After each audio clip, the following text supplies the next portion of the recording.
पूरी दुनिया से लड़कर विनीता ने तन्मय से शादी कर ली थी। विनीता और तन्मय एक दूसरे से प्यार करते थे। उसने रिलेशन को 4 साल हो गए थे। फिर दोनों ने फैसला किया अब वो शादी कर लेंगे। लेकिन सबसे बड़ी चुनौती थी घर वाले को मनाना। तन्मय के घर बस उसकी माँ और छोटी बहन थी। तन्मय के पापा नहीं थे, उसके लिए थोड़ा आसान था अपनी मम्मी को मनाना। लेकिन विनीता के घर वाले इतनी आसानी से नहीं मानने वाले थे। विनीता ने हर कोशिश करके देख लिया लेकिन उनके घर वाले नहीं माने। उसके घर वाले उसके परेशान होकर ये कह दिया, अगर तुझे उससे शादी करनी है तो कर ले, फिर कभी हमारे घर के दरवाजे पर नहीं आना। उसने ये बात तन्मय को बताई। तन्मय ने कहा, अगर तुम मुझे सचमुच प्यार करती हो तो मैं हमेशा तुम्हारे साथ हूँ, हर परिस्थिति में तुम्हारे साथ दूंगा। विनीता ने बहुत सोचा इस बारे में। उसने सोचा कि अगर वो तन्मय से शादी नहीं करेगी तो कल उसके घर वाले ने कहीं शादी कर दी, लेकिन किसी और के साथ खुश नहीं रह पाएगी क्योंकि वो तन्मय से बहुत ज़्यादा प्यार करती थी। उसके बिना वो रहने की सोच भी नहीं सकती थी। अगर वो तन्मय से शादी कर लेती हैं तो कल उसके घर वाले देखेंगे तो तन्मय के साथ कितनी खुश है, शायद घर वाले रिश्ता मंजूर कर ले। तो विनीता ने फैसला किया तन्मय से शादी करेगी। अपना घर छोड़कर चली गई। अब उनकी शादी 1 साल हो गए, सब कुछ अच्छा चल रहा था। फिर हुआ यूं कि तन्मय की इलेक्ट्रॉनिक कंपनी में काम बंद हो गया। वो किसी कारण बंद हो गई। तन्मय की नौकरी चली गई। इन सब के बाद उनके घर में बहुत मुश्किलें आने दिन चल रहे हैं।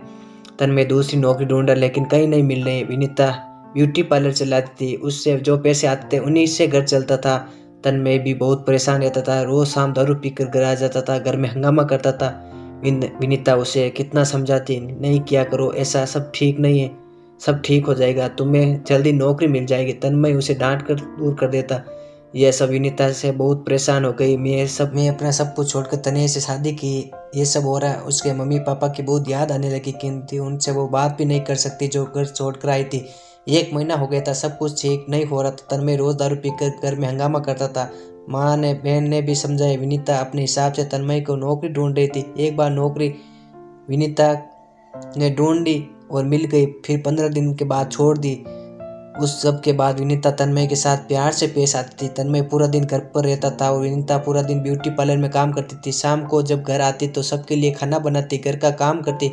तन्मय विनीता से ज़्यादा बात भी नहीं करता। अब विनीता जो जितना होता था वो सब कुछ करती थी। बहुत दिन बीत गए। इतने दिनों में तन्मय देखा विनीता ने कभी उससे कोई शिकायत नहीं की, कभी चुपचाप पूरा घर में ध्यान से काम करती। उसने सोचा शादी के बाद उसने विनीता को कोई खुशी नहीं दिया। उसने कुछ सपने होंगे, उनके भी कुछ अरमान होंगे। एक दिन उन्होंने विनीता से बोला, कुछ रुपए की ज़रूरत है, क्या मुझे दे सकती हो? विनीता ने तन्मय के कुछ नहीं पूछा और बचाए हुए रुपए उसने तन्मय को दिए, 20,000। तन्मय अगले दिन कहीं घर से बाहर गया और किसी को बिना बताए वो लगातार कुछ दिनों तक कहीं जाता था। उसके घर पर किसी को नहीं बताया वो कहाँ जाता है, क्या करता है। और कुछ दिनों बाद उसने कहा कि कल सब मेरे साथ कहीं चलना है। विनीता बोली, मैं नहीं आ सकती, ब्यूटी पार्लर जाना है। तन्मय बड़े प्यार से उसे कहा, कल ब्यूटी पार्लर बंद रहेगा और तुम मेरे साथ चलोगे। विनीता बोल उठी। अगले दिन तन्मय अपनी मम्मी, बहन और पत्नी को लेकर एक दुकान पर गया। उधर उसने बताया कि उसने एक इलेक्ट्रॉनिक का छोटा सा स्टोर खोला है जिसमें ज़्यादा सामान तो नहीं है लेकिन स्टोर की शुरुआत के लिए उतना ही काफ़ी है। आज उसी स्टोर का उद्घाटन है, इसलिए मैं आप सबको यहाँ लेकर आया हूँ।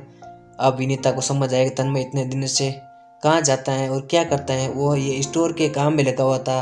फिर विनीता ने पूछा, आपके पास इतने पैसे कहाँ से आए? तन्मय ने बताया, 20,000 उसने दिए थे, बाकी उसने अपने दोस्तों से उधार लिए, धीरे धीरे उन्हें लौटा देगा। यह सब देखकर तन्मय की मम्मी, बहन, विनीता बहुत खुश हुए। विनीता को अच्छा लगा कि तन्मय अब बदल रहा है। अब वो परिवार की जिम्मेदारियों को समझ रहा है। अब तन्मय और विनीता दोनों अपने अपने अच्छे काम कर रहे हैं। 1 साल के अंदर तन्मय के स्टोर में बहुत तरक्की हुई। फिर सबका पहली कर्ज बार वो कह रहे हैं लौटा कि भाई दिया। प्लीज़ वीडियो को लाइक मजा करें, आया। चैनल सब्सक्राइब करें ऐसे और मैं स्टोरी ये जो जानने मजा के लिए। है हिंदुस्तान के हर व्यक्ति को देना चाहता हूँ।